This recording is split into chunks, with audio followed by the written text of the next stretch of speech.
Jean-Marc Dubreuil est sur la photo, donc il faut qu'il vienne quand même. Je profite vous avez vu, on a retrouvé les roll-up de la fête de la radio qui étaient perdus hier quelque part. Pensez, la fête de la radio, c'est à partir de tous les ans, premier jeudi de juin, jeudi et vendredi. Hein, préparez vos événements. Comme d'habitude, vous aurez un kit de communication qui vous sera mis à disposition par l'association de la fête de la radio. C'est pas tous les jours la fête de la radio ? C'est tous les jours, mais là justement, on essaye de synchroniser sur 2 jours pour que toutes les radios et tous les acteurs puissent organiser un événement, des portes ouvertes et communiquer. Parce qu'on communique rarement à la radio de la radio. C'est pas faux. Sauf quand on est premier. C'est pas faux. Et quand on est premier. Mais là, les auditeurs s'en foutent royalement. On peut communiquer aussi en disant qu'on est premier de quelque chose. On n'est pas obligé de dire qu'on est tout simplement premier. Oui, mais le mieux c'est de parler de la radio. Premier sur les 25-49, premier sur les femmes. Allez, je vous laisse, bon débat. Bienvenue à cette table ronde dédiée à la meilleure innovation technologique de l'année. Un moment clé du Paris Radio Show où nous mettons à l'honneur les avancées technologiques qui façonnent l'avenir de la radio, mais pas seulement, l'avenir aussi de l'audio digital en général. Pour entrer dans le vif du sujet, je tiens à vous préciser que nous allons vous présenter les 3 innovations en lice pour le prix de la meilleure innovation technologique de l'année. Chacun des nommés aura l'occasion de nous exposer son projet et sa vision dans quelques petits instants. Table ronde autour des innovations tech, une session où nous allons célébrer ensemble les avancées technologiques qui transforment l'industrie de la radio et de l'audio digital. Aujourd'hui, le secteur de la radio connaît une véritable révolution portée par des innovations qui redéfinissent nos modes d'écoute, nos habitudes de consommation et les solutions mises à disposition des professionnels. Que ce soit à travers le développement du DAB+, la montée en puissance des plateformes d'écoute en mobilité ou encore l'intégration de la radio dans les nouveaux écosystèmes connectés. Ces évolutions offrent des opportunités qui sont inédites, mais pose également de nombreux défis dont nous allons parler. Pour en discuter, j'ai le plaisir d'accueillir des experts qui sont autour de ces transformations, qui sont vraiment au cœur de ces transformations. Régis Verbiguier, de Radio Player France, qui nous parlera de cette plateforme innovante rassemblant aussi bien des radios associatives, je crois qu'il y a 74 radios associatives qui viennent récemment de rentrer dans le dispositif. Tout à fait. Que de grands réseaux nationaux et locaux, mais pas seulement, aussi puisqu'il y a des podcasts sur Radio Player, on aura l'occasion de l'évoquer tout à l'heure. Aux côtés de Jean-Marc Dubreuil, représentant de World DAB France, on doit dire DAB ou on doit dire DAB ? On fait un peu comme on veut ? Les deux fonctionnent. DAB. Alors, donc aux côtés de Jean-Marc Dubreuil, représentant de World DAB France, qui nous expliquera comment le DAB+ s'impose progressivement comme le futur de la radio numérique terrestre, j'accueille Bernie O'Neill, qui est chef de projet chez World DAB, donc DAB Monde cette fois-ci, qui apportera une perspective internationale sur les déploiements et les innovations autour du DAB+.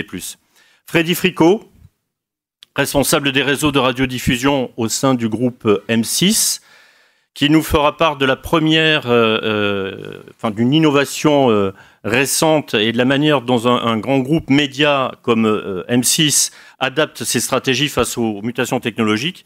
Nous allons explorer ensemble les progrès qui ont été réalisés cette année, les étapes à venir et surtout les impacts concrets de ces innovations sur les professionnels du secteur et sur l'expérience des auditeurs, puisque finalement, au bout de la chaîne, ce sont eux les plus importants.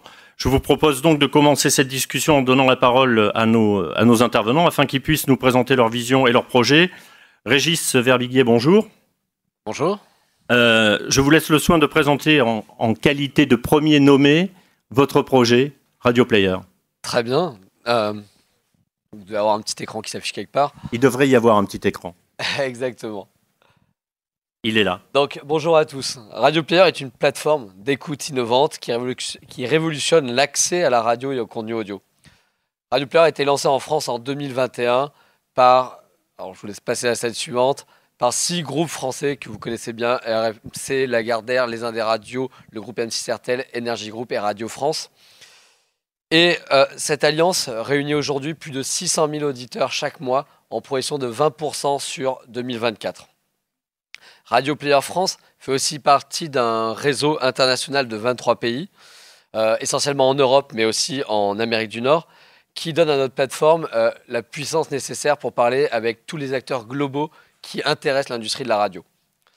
Radio Player, c'est une suite complète. C'est une suite complète d'applications conçues par les broadcasters, pour les radios et pour leurs auditeurs. Pour les éditeurs, c'est une solution pour maîtriser la distribution digitale des flux de radio et de maintenir l'accès de la radio dans tous les environnements connectés. Et notre première mission sur Radio Player, c'est de réunir les radios françaises sur une même plateforme. Aujourd'hui, sur Radio Player, vous avez 320 radios, plus de 1000 web radios et plus de 200 000 podcasts. Comme vous le disiez tout à l'heure, nous avons accueilli au 1er janvier 74 nouvelles radios issues des syndicats des radios associatives, SNRL et CNRA. Nous sommes très heureux de les accueillir chez nous. Désormais, nous avons toutes les familles de radios sur Radio Player, le service public, les radios commerciales, nationales, thématiques, locales et les radios associatives. Et donc, c'est une grande joie pour nous, les avoir accueillis. C'est en ça que Radio Player se distingue des autres plateformes? Non, pas que. Radio Player se distingue des autres plateformes déjà parce que Radio Player est détenu par les radios. Ça, c'est un premier point qui est très important. Et on se distingue des autres plateformes parce que notre modèle économique est porté par les radios. Nous ne vendons pas de publicité. Nous sommes uniquement payés par les radios pour les diffuser le plus largement possible dans un environnement connecté. C'est très important, ça veut dire que finalement, il n'y a pas d'intermédiaire entre les radios et les lecteurs et les auditeurs, pardon, et il n'y a pas d'intermédiaire publicitaire aussi qui vient se mettre entre les radios et les auditeurs. Donc en fait, on est là vraiment pour renforcer le modèle économique des radios. Et toutes les radios qui sont sur la plateforme Radio Player, elles sont frappées du sceau de l'Arcom. Elles ont toutes une fréquence FM, DAB en France. Ça, c'est très important parce que ça nous permet de s'assurer d'avoir un paysage radio au sein de Radio Player qui est régulé. Alors, la particularité, c'est la mobilité. On peut écouter Radio Player simplement en téléchargeant l'application. On peut l'écouter dans sa voiture, on peut l'écouter chez soi, on peut l'écouter aussi sur une chaîne. Il n'y a aucun sur une Smart TV. Tout à fait. Avant même d'en venir à ça, Radio Player, notre mission, c'est aussi d'apporter un service radio enrichi et personnalisé. Donc justement, si on est là pour parler avec vous, c'est parce que nous avons sorti au mois de décembre une nouvelle application. Et cette nouvelle application mobile, finalement, c'est la dernière arrivée d'une toute nouvelle suite d'applications sur mobile, sur téléconnecté, sur monde connecté, et qui amène une nouvelle expérience pour nos auditeurs. Donc c'est une écoute simple, gratuite, accessible à tous. C'est une synchronisation des écoutes entre le smartphone, les téléconnectés et bientôt l'automobile. C'est une expérience personnalisée avec vos dernières écoutes, vos favoris. Et surtout, ce sont des recommandations basées sur la géolocalisation. Il est très important pour nous que quand vous êtes à Brest, on vous propose des radios brestoises à côté des radios nationales. Donc voilà, on joue la carte de la géolocalisation. Cela dit, on peut écouter toutes les radios de France Bleu, qui désormais s'appelle Ici. Bien sûr. En choisissant, même si on est dans une autre région que la nôtre, on peut choisir d'écouter une radio de France Bleu Ici. Exactement. On va y arriver. Exactement. Moi, je suis auvergnat, je viens d'Aurillac. À Paris, j'écoute les radios d'Aurillac, Totem, Jordan et Ici, Pays d'Auvergne maintenant. Voilà. Ça permet d'augmenter finalement l'audience, la portée de ces radios locales. Mais surtout, contrairement à d'autres agrégateurs, ces radios locales ne sont pas noyées sur leur territoire. Elles existent finalement comme sur la bande FM ou DAB. Quand on change de radio sur son tuner, on va tomber sur ces radios. Mais quand on arrive sur Radio Player, on va les trouver aussi. Et comment vous faites pour que le grand public ait directement l'idée et l'accès à Radio Player? Parce qu'on n'y pense pas forcément, il faut connaître l'application. Alors on fait quoi? On va sur Android, on va sur iOS, et puis on choisit... Radio Player, déjà, l'objectif, c'est d'être partout, pour qu'on nous trouve très facilement. Donc là, vous voyez la liste de tous nos environnements connectés. Bien sûr, toutes les suites Apple App Store, Google Play, Galaxy Store, App Gallery. On est aussi sur les systèmes de télévision, Android, LG, Samsung. On va travailler avec les GAFA sur les enceintes connectées, Alexa, Google Assistant. Donc notre objectif, c'est d'être disponible partout pour qu'on puisse nous trouver facilement. Ça, c'est un premier point. Et à côté de ça, pour se faire connaître, on compte sur les radios pour parler de nous. Et elles le font ? Elles le font. Nous avons des vagues de communication. C'est dans leur intérêt en même temps. C'est dans leur intérêt parce que les écoutes qui sont faites sur Radio Player renforcent leur modèle économique et n'en créent pas un autre à côté. Donc bien sûr, elles ont intérêt. Et ces écoutes-là sont mesurées ? Elles sont mesurées et elles sont publiées par les radios elles-mêmes. Donc ça, c'est très important. Et donc nous sommes bien sûr sur les assistants vocaux. Et finalement, le dernier point dont je voudrais parler, nous avons des accords avec les constructeurs automobiles. Vous savez bien sûr que l'automobile est un lieu stratégique de l'écoute en voiture. Nous nouons des partenariats avec les principaux constructeurs, le groupe Volkswagen, le groupe Renault, BMW Mini, Stellantis, NIO. Nous avons des discussions avec tous les autres qui ne sont pas encore avec nous, mais qu'on cherche à convaincre de nous rejoindre. Et je voudrais mettre en avant peut-être quelque chose de... Ça veut dire, pardon, que concrètement, demain, quand on va acheter une voiture chez un de ces constructeurs, oui, on aura accès sur son offre radio, on aura accès à Radio Player. Des fois oui, des fois non. Prenez l'exemple de Renault, tout simplement. Chez Renault, vous avez un bouton radio, FM, DAB, et vous avez une application native dans leur voiture, Radio Player. Donc vous avez d'un côté une application FM DAB et d'un autre côté une application pure IP avec Radio Player dans laquelle vous allez retrouver les radios de Radio Player, web radio, podcast.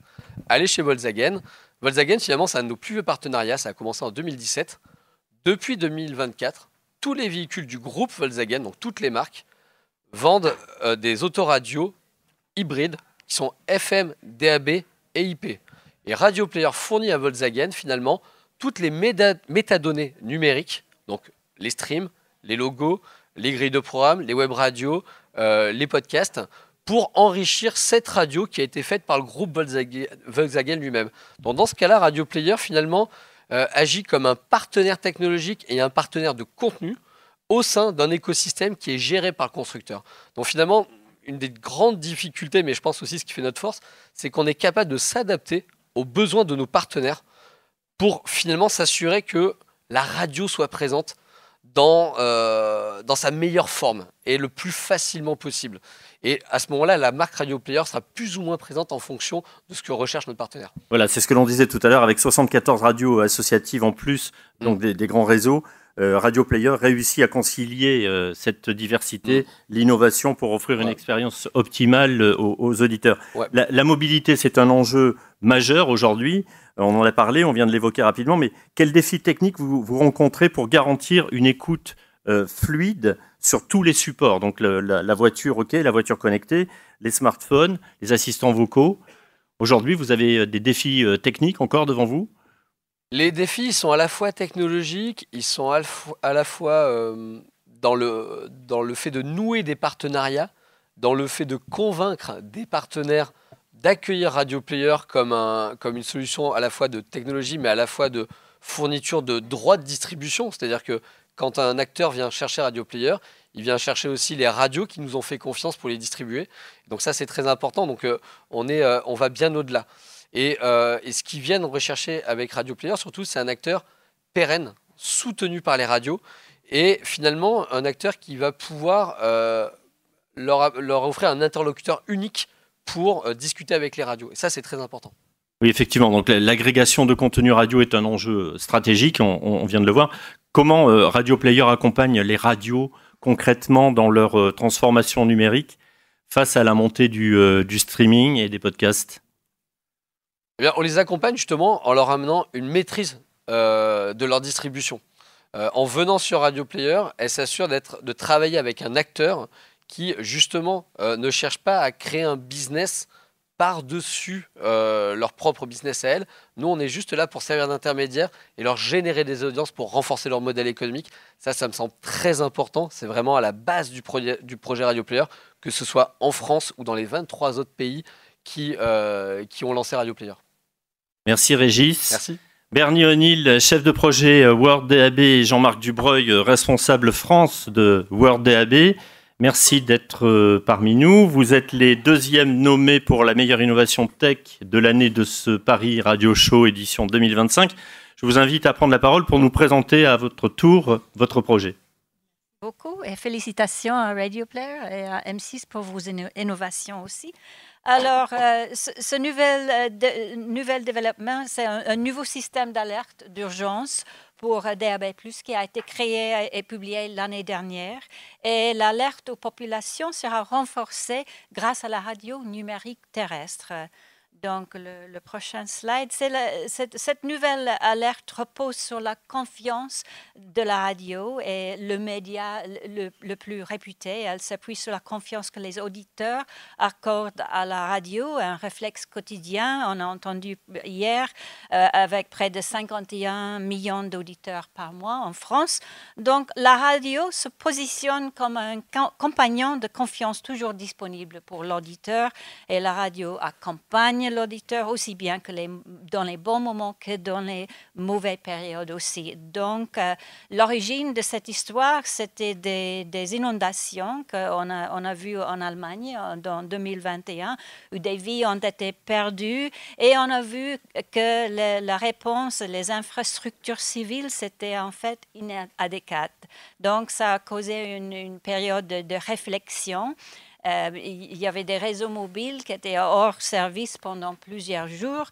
Donc, les radiodiffuseurs et les autorités allemandes, ils ont décidé qu'ils avaient besoin d'un système plus fiable pendant ces événements climatiques extrêmes qu'on voit malheureusement de plus en plus. Donc, en fait, votre valeur ajoutée, c'est le service en plus au nom de la sécurité de la population, entre autres. Voilà, ça donne une... C'est quelque chose qui va être développé, vous parlez de l'Allemagne, c'est quelque chose qui va être développé aussi en France ? Oui, bien entendu. Ça y est, ça a été autorisé. Il y a un étendard qui a été publié l'année dernière. C'est disponible pour tous les pays à adopter.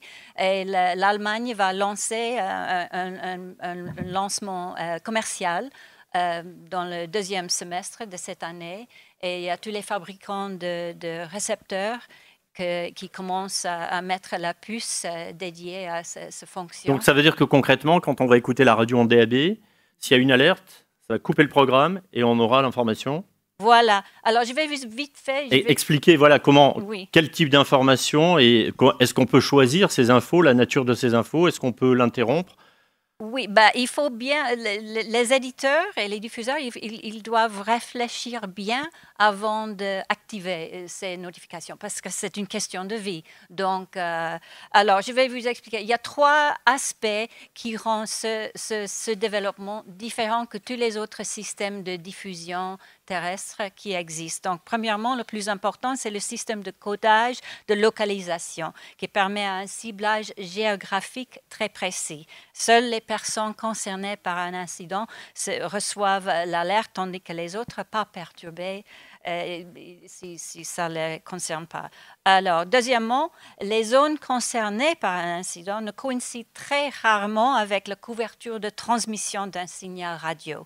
Donc, c'est pourquoi nous avons une fonction de notification entre ensemble pour permettre au récepteur de détecter l'activation d'une alerte et permettant d'identifier quels récepteurs et dans quelle localisation sont concernés, tandis que les autres ne sont pas activés et ils ne reçoivent pas d'alerte. Et troisièmement, le dispositif prévoit des modalités de mise en veille et réveil. Donc, les récepteurs disposent d'une mode veille, basse consommation, mais surveillant émission DAB+, pour les notifications d'alerte, même en mode veille. Et chaque minute, le récepteur évalue s'il y a une alerte qui nécessite son activation. Et si c'est le cas, il se réveille, diffuse l'audio et peut se resyntoniser sur un signal différent le cas échéant. Voilà. Alors, on est actuellement dubitatif parfois sur le développement du DAB+, parce que là, vous nous apportez vraiment une pierre à l'édifice en disant qu'il y a une vraie valeur ajoutée avec ce principe de précaution et d'alerte. Mais le DAB+, en France, quelles sont les prochaines étapes, d'une manière générale, pour assurer une couverture nationale ? Alors, je vais donner c'est pas encore le cas. Alors, je crois que le livre blanc de l'ARCOM définit complètement les prochaines étapes sur la couverture. de la France. On est à 62% officiellement de couverture. On va approcher les 70%. C'est 70% de la population ou de la 70% population. D'accord. De la population. C'est important de préciser. Oui, tout à fait, ça c'est important. Mais on voit, nous, comme on l'a dit tout à l'heure, le WordApp, on est avant tout, on est les gardiens de la norme DAB+. Et donc, ce qui est important, c'est qu'on a une norme qui est vivante et qui évolue. Donc, vous avez parlé d'une brique complémentaire pour le DAB+. C'est exactement ce qu'apporte l'ASA. Donc l'Automatic Safety Alert, c'est comment on donne encore plus d'intérêt à la radiodiffusion, comment on rajoute une brique qui va intéresser non seulement les populations, mais également toutes les parties prenantes, le gouvernement, tous les services de protection civile et autres, qui vont permettre peut-être de sauver des vies. C'est ça dont on parle de sauver des vies. C'est là-dessus qu'on rajoute cet élément. Alors la couverture de la France, elle va arriver. Elle arrive. On sait que il y a un calendrier, 2033, il y a des délais. Potentiellement, donc il y aura une réflexion sur l'arrêt de la FM. Mais ce qui est important, c'est de dire la radiodiffusion en DAB+, elle a un avenir et elle a un avenir pour tout le monde. Comment vous accompagnez aujourd'hui les radios, qu'elles soient grandes ou petites, dans cette transition technologique? Quelles sont éventuellement les principales réticences que vous rencontrez? Là, on est plus en train de discuter vraiment de l'évolution, innovation technologique sur le DAB+. Nous, notre accompagnement, ça fait des années, en fait, depuis 2014, en fait, que le DAB+ est déployé sur la France. Et on est en train de dire, OK, on est sur une norme vivante. J'insiste un petit peu là-dessus, mais c'est important. On est sur quelque chose qui apporte de la valeur à l'auditeur. Si on apporte de la valeur à l'auditeur, ça c'est notre rôle. Dans ces cas-là, l'auditeur va être intéressé par acheter un récepteur. Si on lui dit qu'en plus ce récepteur peut sauver des vies, je pense qu'on a quelque chose qui est assez intéressant pour garder une valeur et une raison pour acheter un récepteur et pour écouter la radio. Alors effectivement, dans les voitures, ce sera plus facile parce que ça va être automatique. Mais si on veut avoir un récepteur chez soi, il va falloir acheter un récepteur spécifique. Alors, il va falloir acheter un récepteur spécifique. Bon, il y a à peu près 10 millions de récepteurs, enfin un peu plus, même 13 millions de récepteurs en France. Là, on aura un récepteur qui va intégrer, avec le logo qu'on a vu tout à l'heure, la norme ASA, parce qu'on parle de norme, donc on n'est pas sur quelque chose qui est fait sous un coin de table. On est en train de parler d'une norme qui permet de faire évoluer les récepteurs. Mais surtout, ce que j'encourage à faire, c'est venir nous voir à l'étage. Donc on a une démo qui est extrêmement explicite sur la manière dont ça fonctionne. Vous voyez un radio-réveil, vous voyez un récepteur de cuisine qui, lorsqu'on envoie l'alerte, tout d'un coup se réveille. Je pense que nos voisins, en fait, on en a un peu marre d'entendre les alertes autour de nous, mais le récepteur se réveille et donne une information utile. Il donne pas de recette. Il donne pas de recette de cuisine encore. Non, il donne pas de recette de cuisine, mais ça c'est quand vous retournez sur votre Vous n'avez pas passé d'accord avec les air flyers. Absolument pas. C'est dommage. Il paraît qu'il s'en vend un toutes les 15 secondes. Mais pour revenir sur votre question, quand même, ce qui est intéressant, c'est que les deux récepteurs que je montre là-haut, qu'on montre là-haut, sont des récepteurs du commerce qui ont été mis à jour. Donc, on a mis le firmware à jour. Donc, il y a certainement une possibilité de mettre à jour des récepteurs existants. Et pour l'automobile, alors il faut savoir qu'au départ, ce que l'on vise, ce sont les récepteurs domestiques. Donc, les récepteurs, imaginez Valence, les innovations qu'ils ont eues. S'ils avaient eu des récepteurs à l'intérieur des domiciles, on aurait pu réveiller sur la zone de Valence uniquement les récepteurs en disant aux personnes en plein milieu de la nuit, montez à l'étage, vous avez une vague qui est en train d'arriver. C'est à ça à quoi les Allemands ont réfléchi et c'est ça qu'on a implémenté dans la norme et surtout c'est extrêmement efficace et ça permet de couvrir les bonnes personnes au bon moment. Est-ce que vous imaginez que dans 5 ans, le DAB+ remplacera totalement la FM ou alors est-ce que vous pensez qu'il s'agira encore d'une complémentarité durable? Alors, dans tous les pays, c'est complémentaire, FM, DAB+, et ce sont les acteurs qui décident. Il y a tout de même des pays où la FM est en train de disparaître. Deux pays qui ont décidé d'arrêter la FM, c'est la Norvège qui a arrêté il y a quelques années, et ils ont vu, c'est assez intéressant, leur niveau d'auditeurs qui a augmenté. Donc, ils ont plus d'auditeurs maintenant qu'ils en avaient lorsqu'ils étaient uniquement FM. Et la Suisse vient de décider d'arrêter, donc la radio publique suisse a déjà arrêté la FM le 31 décembre. Je crois que vous avez eu une intervention hier. En même temps, les véhicules suisses achetés en Suisse sont vraiment équipés. Alors, pas tous DAB+. forcément. Mais par contre, vous avez la possibilité de mettre un adaptateur DAB+. Donc, dans votre véhicule, il n'y a aucun problème. Parce qu'en France, ça restait une option et une option assez coûteuse jusqu'à présent. Non, ça c'est faux. En fait, dans tous les véhicules européens, depuis 2020, Oui, tous les depuis véhicules, 2020. depuis 2020, mais c'est important. Depuis 2020, tous les véhicules ont le DAB+ en standard. Et il y a à peu près. Et en 2035, on va passer au DAB+ électrique pour tous les véhicules. Ah, le DAB+, il n'y a aucun problème. Mais ça veut dire qu'on rajoute tous les ans 2 millions de véhicules avec le DAB+ sur les routes en France. Alors, quels enseignements, Bernie, vous tirez des expériences à l'international qui pourraient être appliquées en France? Vous avez aujourd'hui déjà des retours d'expérience? Bon, je crois que le plus important, c'est le marketing, la promotion du DAB, ce que ça offre et comment ça fonctionne. Et il faut communiquer. Alors, on communique avec les comment auditeurs. auprès du grand public? Il faut utiliser sa propre radio. Et, en Suisse, ils utilisent des spots de télé, des affiches sur les bus, dans le métro. Vous avez déjà fait en France. Et des campagnes. Parce que pour l'instant, DAB auprès du grand public, ça reste un terme un peu nébuleux, technique. On parle de FM, ça, il n'y a pas de souci, on sait ce que c'est. Oui, mais le DAB, autour de nous, si on fait un petit sondage, là, entre professionnels, il n'y a pas de problème, tout le monde connaît. Mais si on sort dans la rue, c'est peut-être c'est vrai, il faut remonter différent. la reconnaissance du terme DAB. C'est vrai que l'écouteur, il s'occupe pas trop de la technique, mais il faut quand même reconnaître ce truc DAB. Il a compris la TNT. Voilà, mais oui, ils ont dépensé beaucoup. Il y a beaucoup de publicité là-dessus. Mais là, c'est encore différent parce que tous les téléviseurs sont équipés, donc c'est un automatisme. Oui, on ne peut pas faire de comparaison avec la télévision, mais oui, il y a du travail à faire, il y a beaucoup de leçons d'autres pays, comment le faire. Oui, donc vous avez encore des défis techniques à relever pour rencontrer l'expansion du DAB+, comme vous l'espérez. Oui, des défis techniques.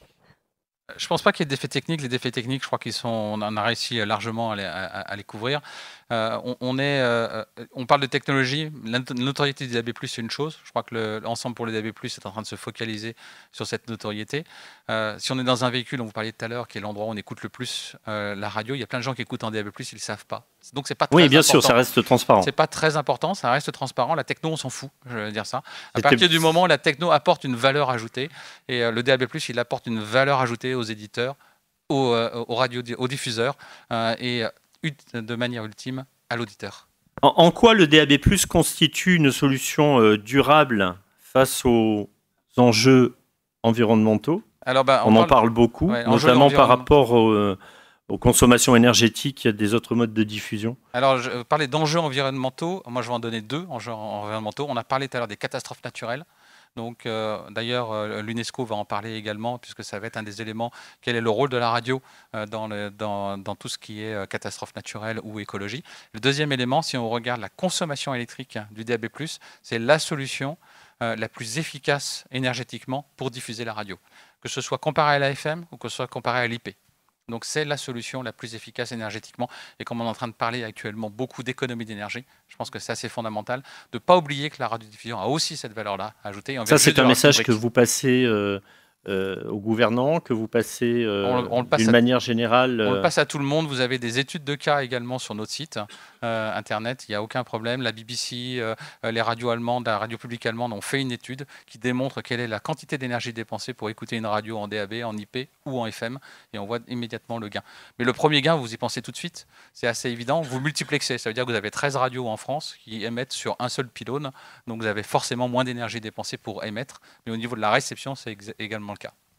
Alors je vais vous pousser dans vos retranchements, parce qu'on parlait d'innovation, des innovations qui sont prometteuses, mais quelles innovations à venir pourraient renforcer l'adoption du DAB+.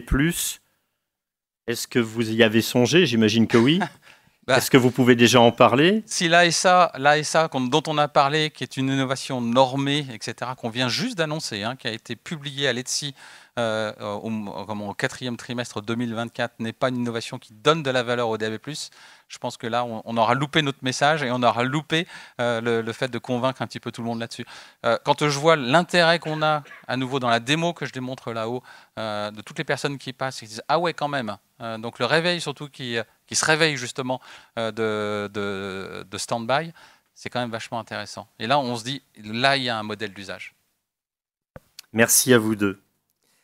Freddy Fricot, Oui. Représentant du groupe M6, responsable des réseaux de radiodiffusion en France. Bonjour Freddy. Bonjour. Freddy, on va se tutoyer parce qu'on se connaît depuis suffisamment longtemps. Freddy, tu vas nous présenter le projet sur lequel tu as travaillé, qui est le projet micro MPX. Oui. Alors, on rentre déjà dans un terme très technique. De quoi s'agit-il? Alors, le MPX, c'est quand on écoute sur sa chaîne IFI, on a un son gauche-droite. En radio, c'est un petit peu différent. Le son gauche-droite n'existait pas. On met d'abord le son gauche plus droite et après, on fait suivre sur le même canal, on fait suivre la suite, le gauche point droite, pour rester compatible. Donc ça, c'est un peu technique. Essayez de suivre, parce que... Voilà.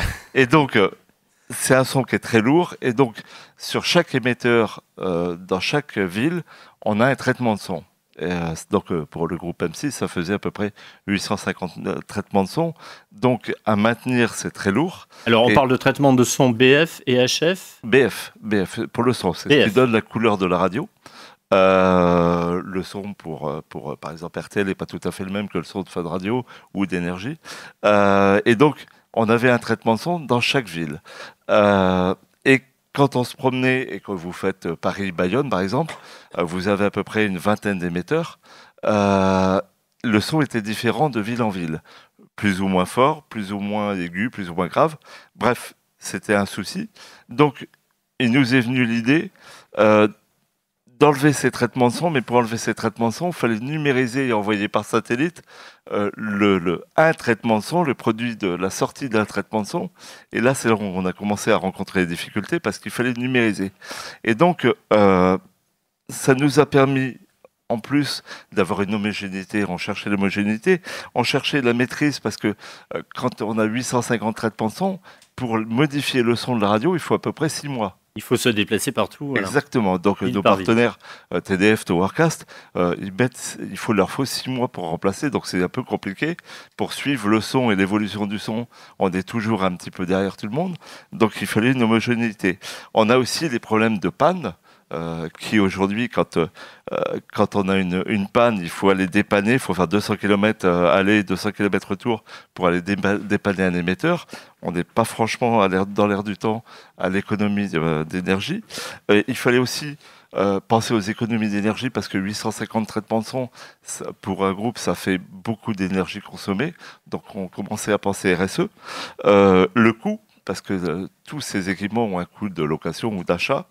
Et puis après, on a ce qu'on appelle le produit Kantar. C'est la marque Kantar qui nous permet, avec Médiamétrie, de reconnaître la marque. Et donc, avec ce produit-là, le MPX, vu que tout est à la tête de réseau, la marque Kantar est beaucoup plus facile à détecter. Elle est moins noyée parce que comme il n'y a pas de traitement de son, le traitement de son du site n'existe plus. La marque Kantar, elle n'est plus noyée dedans. On peut citer 2 exemples, donner 2 chiffres. On peut donner 2 chiffres. Par exemple, quand on écoute sans bruit, j'avais fait les tests, on était à 19 secondes d'affichage de la marque Kantar. Avec l'ancien système, et avec le MPX, on a divisé par 2, on est à 9 secondes. Donc ça veut dire concrètement que le MPX, ça présente un avantage écologique, un avantage économique, et puis un avantage technique. Exactement. Et en plus, ça permet de faciliter l'utilisation, enfin l'homogénéisation du son sur l'ensemble des réseaux, et avoir centralisé un petit peu cette possibilité de gérer le son et avoir la garantie que l'on a le même son en même temps dans toutes les villes. Tout à fait, parce que là, après, avec le système MPX, ce qui est diffusé dans toute la France, c'est un seul et même produit qui part, c'est le produit MPX par satellite. Et donc, à partir du moment où on a eu l'idée, il a fallu fédérer, il a fallu aller voir nos partenaires. Alors d'abord, il a fallu convaincre Michel Quinton, qui est le directeur des réseaux de diffusion. Dès que je lui ai parlé de l'idée, il a été tout de suite, il m'a dit vas-y, fonce. Donc après, il a fallu fédérer, c'était un vrai produit européen à la base, parce que je suis allé voir la société Rami, je suis allé voir David Perrault m'a aidé justement, lui, il a fédéré tout ce qui était le son, l'écoute, l'interface avec les fabricants de traitement de son. Il a fallu aussi aller les voir. Il a fallu 2Wcom a tout de suite été partant, c'est les fabricants de récepteurs satellites dans toute la France. Après, je suis allé voir Worldcast qui a été partant. Et après, Towercast TDF ont aussi joué le jeu. Les diffuseurs, bien sûr. Les diffuseurs. Donc en fait, il fallait vraiment consulter tout le monde et puis convaincre tout le monde. Exactement. Ça a été un travail de longue haleine, j'imagine. 4 ans. Pour un résultat qui est convaincant. Aujourd'hui, si vous écoutez RTL FUD ou RTL2, depuis RTL, ça fait depuis 7 mois, est totalement diffusé en micro MPX, et RTL2 Fun depuis 6 mois, oui. Merci Freddy, merci à vous pour cette discussion qui a été plutôt riche en enseignements.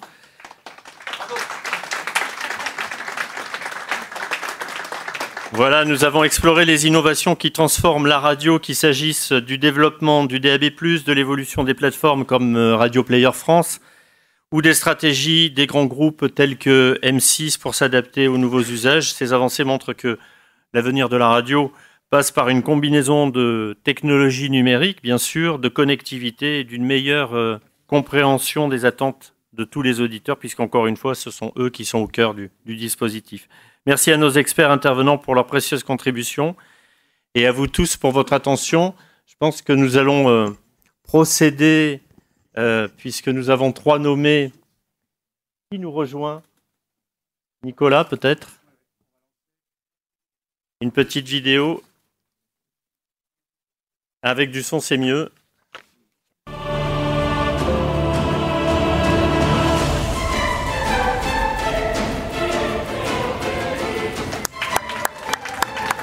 Freddy Fricot, du groupe M6. Meilleure innovation tech de l'année 2025 de cette édition du Paris Radio Show. Félicitations. Et 2 coups de cœur, bien sûr. Radio Player, Régis et WordApp+. Vous pouvez les applaudir.